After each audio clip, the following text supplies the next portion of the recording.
বড় মাও বাড়িতে আছে।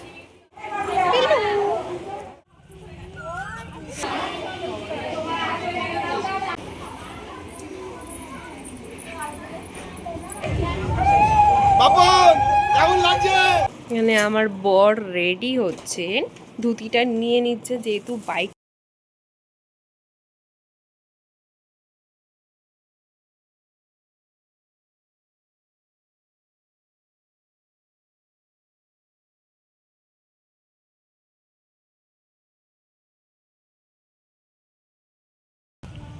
হ্যালো এভরিওয়ান, কেমন আছো সবাই? আজ আবার একটা নতুন ব্লগ নিয়ে চলে এলাম। আমার মাসির মেয়ের বিয়ের সমস্ত ব্লগটা আমি সকাল থেকে শেয়ার করতে চেষ্টা করি। আর এটা ছিল আমাদের নববর্ষের প্রথম বিয়ে বাড়ি, তো আমরা তো খুব এক্সাইটেড ছিলাম। সকাল সকাল আমরা রেডি হতে শুরু করে দিয়েছিলাম। আমার বাড়ি যেহেতু মাসি বাড়ি থেকে একেবারেই কাছে, তাই আমি আর বাড়িতে থেকে যাইনি। আমি আমার বাড়ি থেকেই বিয়ে বাড়ির জন্য যাতায়াত করেছি। আমার বর এই কদিনে 3 দিন 4 দিন ছুটি নিয়েছিল, তার জন্য আমার বেশ সুবিধাই হয়েছিল যাতায়াত করতে। তো সকাল সকাল আমরা রেডি হয়ে গিয়েছিলাম। আমি এই গোল্ডেন কালারের শাড়িটি পরেছিলাম, আর এই শাড়িটি আমার ভীষণ পছন্দের একটি শাড়ি। কেমন লাগছে একবার জানিও। আগের দিন আমি একটা অন্য শাড়ি পরবো বলে ডিসাইড করেছিলাম, কিন্তু বিয়ের দিন অনিন্দ আমাকে এই কালারের শাড়িটি পরতে বলল, তো আমার তো বেশ পছন্দ হয়েছে। শাড়ি পরাটা হয়তো একেবারেই পারফেক্ট হয়নি, আমি বিয়ের আগে কোনোদিন নিজে নিজে শাড়ি পরিনি। বিয়ের পর এই প্রথমবার আমি নিজে নিজে শাড়িটি পরেছিলাম, তাও আবার আট পৌরে স্টাইল। তোমরা অনেকেই জানো যে আট পৌরে স্টাইলের শাড়ি পরা যথেষ্ট কঠিন একটি কাজ, আমার তো কঠিন লাগে। মেকআপটা আমি একেবারেই মিনিমাল রেখেছিলাম। এরপর আমরা মাসির বাড়িতে গিয়ে দেখি যে ততক্ষণে তত্ত্ব এসে গেছে, তো আমরা তো খুব বেশি এক্সাইটেড ছিলাম এর জন্য। আমি যতটুকু সম্ভব হয়েছে ততগুলো ক্যাপচার করতে চেষ্টা করেছি। আসলে এই সময় ওদের বাড়িতে অনেক বেশি ভিড় ছিল। আর এই হলো আমাদের আজকের কনে শিল্পা। কি মিষ্টি লাগছে না? তোমরা সবাই জানিও যে আমার বোনকে কেমন লাগছে। আমি একটা ক্লিপ নেওয়ার জন্য ওকে বললাম যে পোজ দিতে, কেমন লাগছে জানিও সবাই। আর এই ওর এক জামাইবাবু, যার সাথে ওর খুনসুটি চলছিল। আর শুরু থেকেই দেখছিলাম যে ওরা প্রায় মারামারি করছিল। আর এখানে আলতা পর্ব শুরু হয়ে গিয়েছিল। শিল্পাকে নাপিতের স্ত্রী যিনি আছেন তিনি আলতা পরিয়ে দিচ্ছিল এবং নখ চেঁচে দিচ্ছিল। এটা ছিল বিয়ের আগের দিনে একটি ক্লিপ। শিল্পার দিদি শিল্পাকে আইবুড়ো ভাত খাওয়াচ্ছিল এবং দিদির মেয়ে কোলে বসেছিল। আর আমরা সবাই মিলে শিল্পার ভাত খাবার জায়গাটা গুছিয়ে দিচ্ছিলাম, যেখানে আইবুড়ো ভাতটা হবে। আর এই সময় শিল্পার মা শিল্পাকে আইবুড়ো ভাত খাওয়াচ্ছিল। আর এখানে শিল্পাকে সিঁদুরের টিপ দিয়ে দিয়েছিল এবং চলছিল বিভিন্ন রকম ফটোগ্রাফি। আমরা ফটো তুলছিলাম তখন। আর এখানে তখন চলছিল কন্যা পুজো। এই সময় শিল্পা একটু এখানে ইমোশনাল হয়ে গিয়েছিল, প্রত্যেকটা মেয়েই হয়ে যায়। এরপর মাসি এসে শিল্পাকে পায়েস দিল। এখানে চারিদিকে চলছিল ফটোগ্রাফি। আমাদের সাজানোটা একটু ভুল দিকে হয়ে গিয়েছিল, যার জন্য শিল্পা একটু অন্যদিকে বেঁকে খেতে বসেছিল।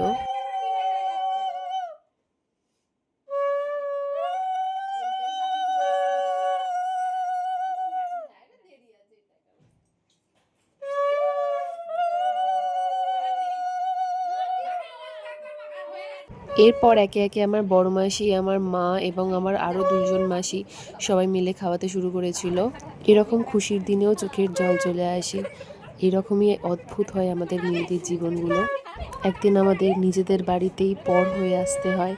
যাই হোক, এরপর আমার বৌদি, আমি এবং আমার দাদা সবাই মিলে শিল্পাকে খাইয়ে দিয়েছিলাম।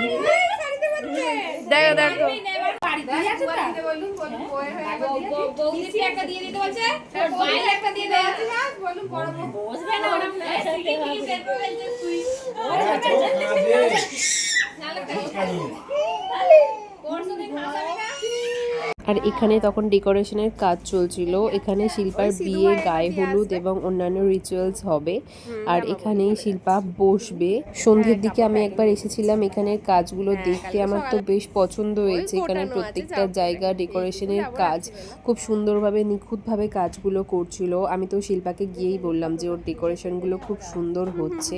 যেহেতু আগের দিন প্রচণ্ড ঝড় বৃষ্টি হয়েছে, তো সকলে একটু চিন্তায় ছিল এই ব্যাপার নিয়ে। আর এখানে চলছিল মেহেন্দি। সকালের দিকে আমি এই শাড়িটি পরে গিয়েছিলাম, একটি স্বর্ণচরী শাড়ি, গ্রিন কালার, খুব সুন্দর কালার। আর এই শাড়িটাও আমি নিজেই পরেছিলাম। পরের দিন সকাল সকাল আমরা বিয়ে বাড়িতে পৌঁছে গিয়েছিলাম, আর আমাকে বলা হয়েছিল যে কাজল মাথাটা দায়িত্বে রাখতে। আমি সেই মতো কাজল মাথাটা রেখে দিয়েছিলাম। আর এখানে চলছিল শিল্পার নানি মুখের জোগাড়। শিল্পার দিদি মানে আমাদের বর দিদি কাজগুলো এগিয়ে দিচ্ছিল।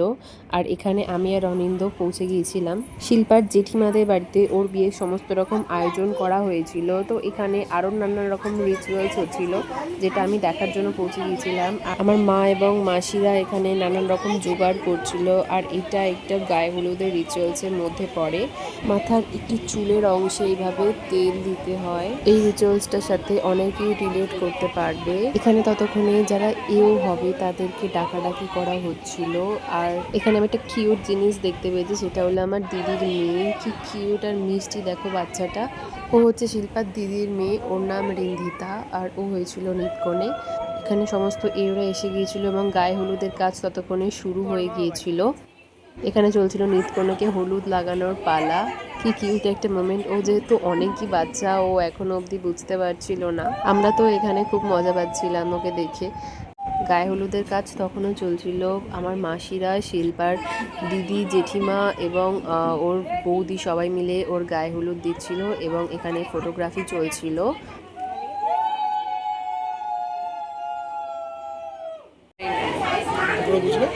কি করে বুঝলাম? আমার আগেই বিয়ে হয়েছে, আমি ওই জন্য বুঝেছি। আর এই আর একটা কিউট বাচ্চা, এটা ছিল শিল্পার দাদার ছেলে। ও শিল্পার গালে হলুদ মাখাচ্ছিল এবং তারপরে এখানে আমাকে আর অনিন্দকে এক দিদা এসে গায়ে হলুদ লাগিয়ে চলে গিয়েছিল। আর এরপরে আমরা এই নিয়ে একটা পোজ দিয়ে দিলাম। এরপর শিল্পার দিদির মেয়েরা শিল্পার গালে হলুদ লাগাচ্ছিল, আর এখানে ফটোগ্রাফির জন্য নানা রকম ব্যবস্থা শুরু হচ্ছিল। আর সবাই নিজেদের মধ্যে হলুদ মাখছিল। আর দূরে ছিল আমার দাদা, আমাদের পুচকুকে নিয়ে, আমার ভাইপোকে নিয়ে আমার দাদা দাঁড়িয়েছিল ওখানে। এরপরে আমরা সবাই মিলে এখানে একে একে ছবি তুলেছিলাম। এরপর শিল্পা ওর দাদা আর ভাইদের সবাইকে ডেকে ছবি তুলছিল এবং আমরাও এই সুযোগে কয়েকটা ছবি তুলে নিয়েছি। শিল্পার বিয়ের দিন সকালবেলা আমরা এই ছবিগুলোই ক্লিক করেছিলাম। আর এখানে আমি, অনিন্দ, আমার দাদা, বৌদি, আমার ভাইপো, আমরা সবাই মিলে এখানে ছবি তুলেছিলাম। এরপর ছিল গায়ে হলুদের পরে স্নান করতে যাওয়ার পালা। শিল্পা যাচ্ছিল স্নান করার উদ্দেশ্যে। যেহেতু প্রচণ্ড রোদ বেরিয়েছিল সেই দিন, তাই আমার দাদারা আর ওখানে গেল না। অনিন্দও বলল যে ও বাড়ি যাবে একবার, তো আমি একাই যাচ্ছিলাম ওখানে।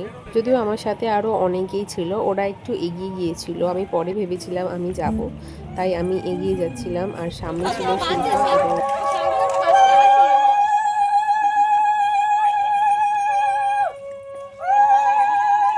পুকুরটা বাড়ি থেকে বেশ কাছেই রয়েছে।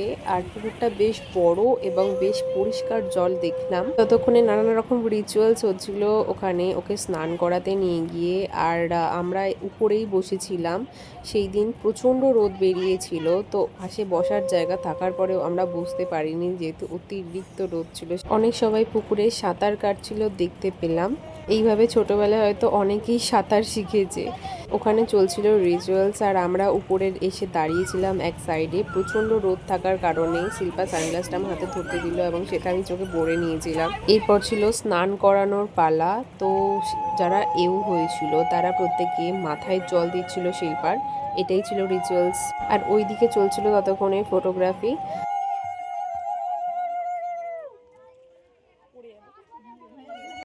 রোদের চড়া ভাবের জন্য আমরা আর ওখানে দাঁড়াতে পারিনি। আমরা নিতকনেকে নিয়ে ফিরে পড়ছিলাম, আমি, মিমি আর সামনে আমার মাসির মেয়েরা সবাই মিলে ফিরে পড়ছিলাম। আর এরপর ছিল বাড়ি ফেরার পাল্লা। আমার দাদা আমাকে ছাড়তে যাচ্ছিল বাড়িতে। অনিন্দ আগেই বেরিয়ে গিয়েছিল, আমাদের একটা নিমন্ত্রণ বাড়ি যাওয়ার ছিল তার জন্য।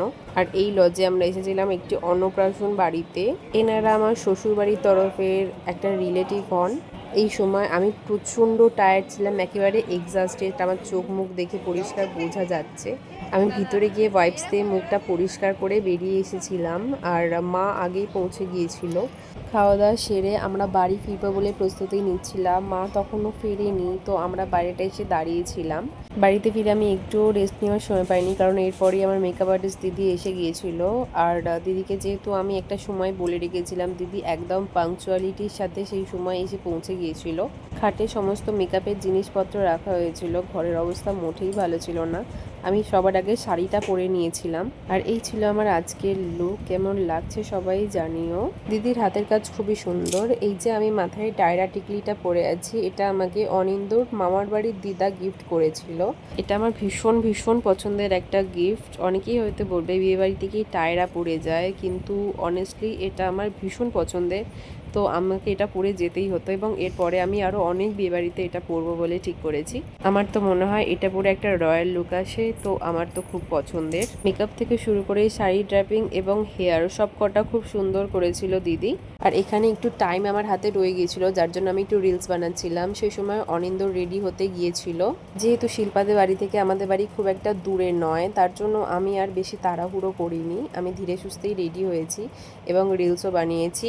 আর অনিন্দ এই ধুতিটা আজকে পরবে বলে ঠিক করেছে, আর ধুতিটা কাঁচাতে দেওয়া ছিল। মানে আমার বর রেডি হচ্ছে, ধুতিটা নিয়ে নিচ্ছে যেহেতু বাইক চালাতে অসুবিধা হবে। রাইট পিল্লু? Okay baby. তাই ও ঠিক করেছিল মাসির বাড়িতে গিয়ে ধুতিটা পরবে। আর এই ছিল আমাদের ড্রেস কম্বিনেশন। ওর পাঞ্জাবিটা খুবই সুন্দর, যেটা আমরা কয়েকদিন আগে বাবু মশাই থেকে নিয়েছিলাম। ততক্ষণে বর এসে গেছিল, আর মাসি এখানে বরকে বরণ করতে চলে এসেছিল। বরকে মিষ্টি খাওয়ানো চলছিল তখন। আর এই ছিল আমাদের ব্রাইড, যাকে খুবই সুন্দর সাজানো হয়েছিল। আমি দূর থেকে শুধু ওকে দেখছিলাম, ওর চোখটা দেখছিলাম, খুব খুব সুন্দর করে ওকে সাজিয়েছিল। এরপর আমি আর অনিন্দ চলে এসেছিলাম একটুখানি স্টার্টার খেতে। সেই দিন প্রচণ্ড পরিমাণে গরম ছিল। আর এই দিকে ছিল মকটেলের স্টোরটা, যেটা খুব সুন্দর করে সাজানো হয়েছিল, ডেকোরেশন করা হয়েছিল। আমরা গিয়ে একটা মকটেলও নিয়ে নিয়েছিলাম। বাইরে একটা ডিজে ছিল, যেটার প্রচণ্ড পরিমাণে জোরে বাজছিল, যার জন্য আমরা ঘরের ভিতরেই ছিলাম।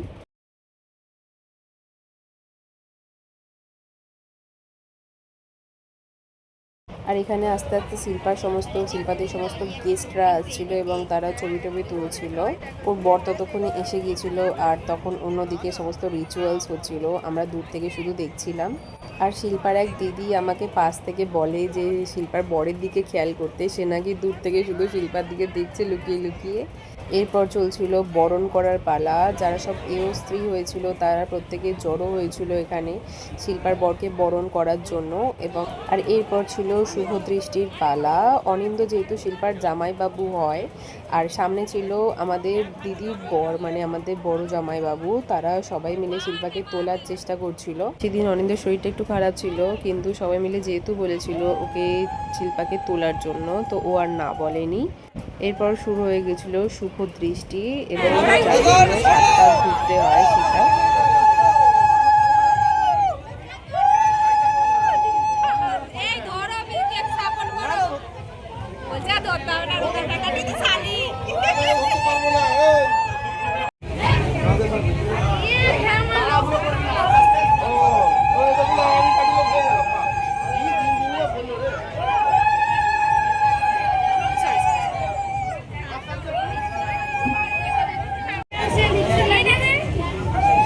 বাপন কেমন লাগছে?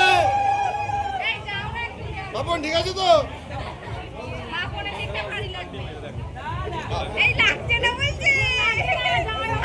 এই বাপন ধরতে লাগবে? বাপন ধরতে লাগবে বলো। অসুবিধা হলে বাবাই ধরে নেবে।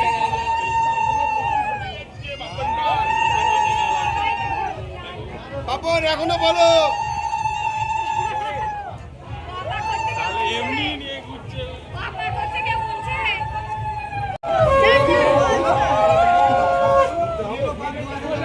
আর এই মোমেন্টটা ভীষণ কিউট, ভীষণ ভীষণ কিউট। যেহেতু ফটোগ্রাফার দাদাদের অসুবিধা হচ্ছিল, তাই আমি হয়তো সমস্তটা ক্যাপচার করতে পারিনি। এখানে ওরা দুজনকে খুব মিষ্টিভাবে তাকিয়েছিল। এখানে নাপিত আর ব্রাহ্মণরা এসে ছড়া বলছিল আর সমস্ত রকম রিচুয়ালস পালন করছিল। একটু বিয়ের জায়গাটা ফাঁকা হতেই আমরা সবাই পৌঁছে গিয়েছিলাম ছবি তোলার জন্য। এখানে আমার দাদা, বৌদি আর আমার ভাইপো ছবি তুলছিল সুন্দর করে। শুধু ওরাই না, আমরা সবাই এখানে সুন্দর সুন্দর ছবি তুলেছি। আমরা সবাই এখানে দাঁড়িয়েছিলাম, আমাদের অয়ন খুব সুন্দর সুন্দর ছবি তুলে দিচ্ছিল আর আমরা দেখছিলাম এখানে আমার মা দাঁড়িয়ে আছে। আর আমরা সেদিন এই ছবিগুলো তুলেছিলাম। ছবিগুলো আমার খুব পছন্দের, ভীষণ পছন্দের। আমাদের কালারটাও দুজনেরই খুব পছন্দের হয়েছিল। শাড়িটা ছিল আমার রিসেপশনের বেনারসি আর অনিন্দ এই পাঞ্জাবিটা নিয়েছিল হাউস অফ বাবুমশাই থেকে।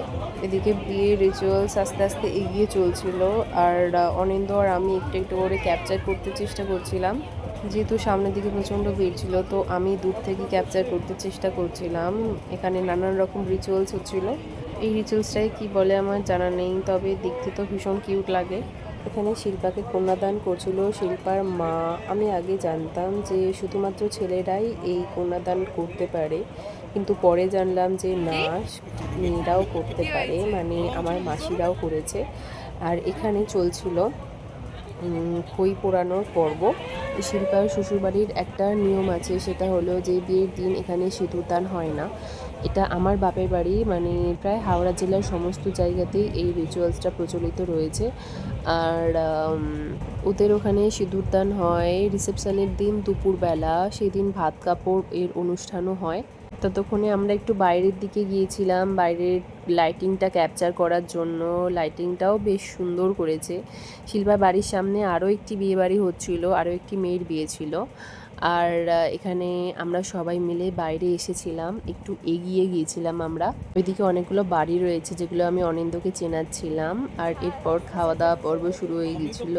আমাদের অনেকটা রাত হয়ে গিয়েছিল খাওয়া দাওয়া করতে। যেহেতু আমি আর অনিন্দ রাতে বাড়ি ফিরে পড়বো, তাই আমরা আর দেরি করিনি, আমরা খেতে বসে গিয়েছিলাম। আমাদের সাথে বসেছিল মানু ভাই, অয়ন আর মিমি উল্টো দিকে মাসিদের সাথে বসেছিল। আর এই যে দিদি আমার মেকআপটা করেছিল, সত্যিই খুব ভালো করেছিল, কারণ তখনও পর্যন্ত মেকআপটা ঠিকঠাক ছিল। আর রাত্রে এখানে ওদের খাওয়া দাওয়া শুরু হয়ে গেছিলো ব্রাইড আর গ্রুমের। আমাদের বাঙালিদের একটি নিয়ম আছে যে গায়ে হলুদের দিনে ছেলেদের বাড়ি থেকে মেয়েদের বাড়িতে একটি মাছ পাঠানো হয় বড় সাইজের, এবং সেটি বিয়ের দিন রাত্রিবেলা কনে আর বরকে দেওয়া হয়। সেটাই চলছিল, আমরা কিছুটা ক্যাপচার করেছি। ওদের অকওয়ার্ড লাগবে বলে আমরা বেশিক্ষণ ওখানে দাঁড়াইনি। আর দেরিও হয়ে যাচ্ছিল, আমাদের ফেরার সময় হয়ে গিয়েছিল। এবং রাত্রিবেলায় সিঙ্গুরটা পুরোই ফাঁকা ছিল। আমি এত রাতে কোনোদিনই এখানে বাইরে আসিনি। আর দেখতে পাচ্ছিলাম পুরো ফাঁকা, সারা রাস্তায় একটাও লোক ছিল না। মিষ্টি খাবে আমার বর, না মিষ্টি। এদের রাজত্ব না। রাস্তা ফাঁকা থাকার জন্য আমার তো বেশ মজা লাগছিল, আমি খুব মজা করতে করতে গিয়েছি।